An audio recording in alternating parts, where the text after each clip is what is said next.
let's figure out what the largest axial load that we can put on this stepped flat bar. So the thing is 10 millimeters thick throughout the entire thing. The larger section 60 millimeters wide, the smaller section's 40 millimeters wide, and it's connected by fillets that have a radius of 8 millimeters. And we're going to assume the allowable normal stress is 165 megapascals. So how do we go about solving this? Oops. So we're going to figure out the geometric ratios to find the stress concentration factor from the figure in the book.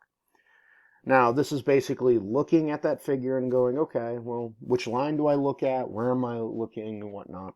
After I do that, the next thing is I find the largest normal, find the allowable stress in the bar. And so then once we do that, that'll give us our average. Then we'll be able to use our K factor, and then we'll use all the definition of the normal stress to find the allowable load. Okay, let's dive right in. So here is a stress concentration graph with all of our geometric data. So a couple things that we look at from the graph. What are we going to need? We're going to need R over D, and we're going to need D over D. So let's calculate those two out real quick. So D over D, our larger D is the 60 millimeters. And then our smaller one here, we look at that, and that's 40 millimeters.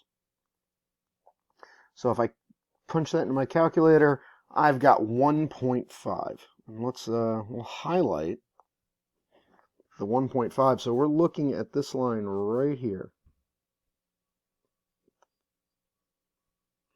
So we're going to ignore all the other ones. That's the only one we need. That's the only one that matters. Go back to pen. Okay, it's in the right color. So the other thing we're going to need is we need R over D, because we've got to figure out where to go. So R over little d, and that's an important thing to remember. It's little d, looking from the picture. So 8 millimeters divided by little d is 40 millimeters. Now I'm still writing the units in here because it's important that we have these come out unitless, because that's what our chart is going to be drawing on. And so if we had one was in centimeters and one was in meters, this graph wouldn't work. So we have to make sure that we have all that in there. We're going to get 0.02.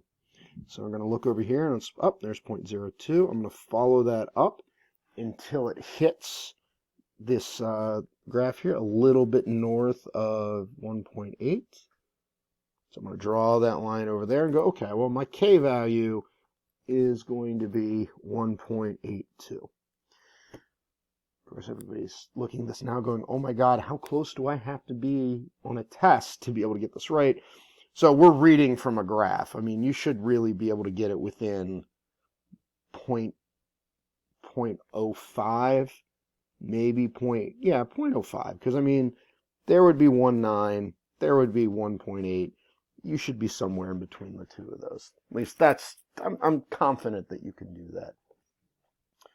Okay, so at this point, let's find the allowable stress.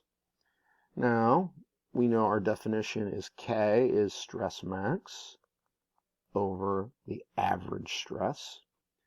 Well, I know what the maximum stress is because it's given to me in the problem. We have a maximum allowable stress. So what we're going to do is we're going to use this equation. We're going to find the average. So we're just going to take the max and we're going to divide it by K. So let's come down here. Our maximum, as given in the problem, is 165 megapascals. You can divide it by our K factor, is 1.82. And once again, what's that telling me? That's telling me that right here, right on the edges here, my stress is going to be 182% higher than what my average stress is, because I'm going to have that concentration there. So the maximum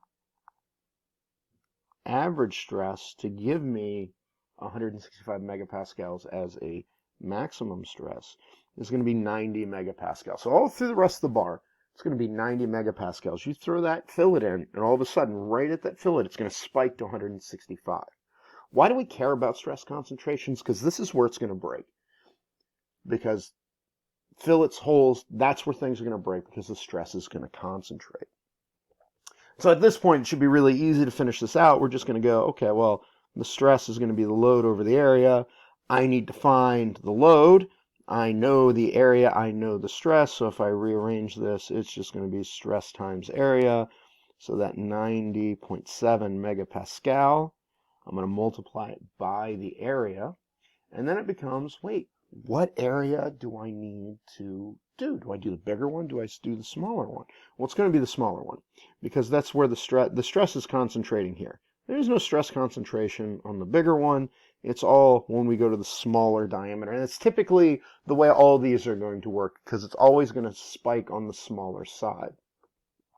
So how do I calculate that out? Well, that's 40 millimeters wide times 10 millimeters thick. And I've run out of space there, but the last thing I need to do is megapascals or Newton per meter squared. This is going to be in millimeters. Well, I can't have that, so I'm going to multiply this entire thing by 1 meter over 1,000 millimeters. I get rid of one of the millimeters, but I got to do it twice, because I'm going to need square millimeters to cancel out for square meters. And so what I'm left with is 36.3 times 10 to the third newtons, or 36.3 kilonewtons is the amount of load. So I apply that amount of load to the situation, and I will spike a stress of 165 megapascals, but my average stress throughout the bar will be 90.7.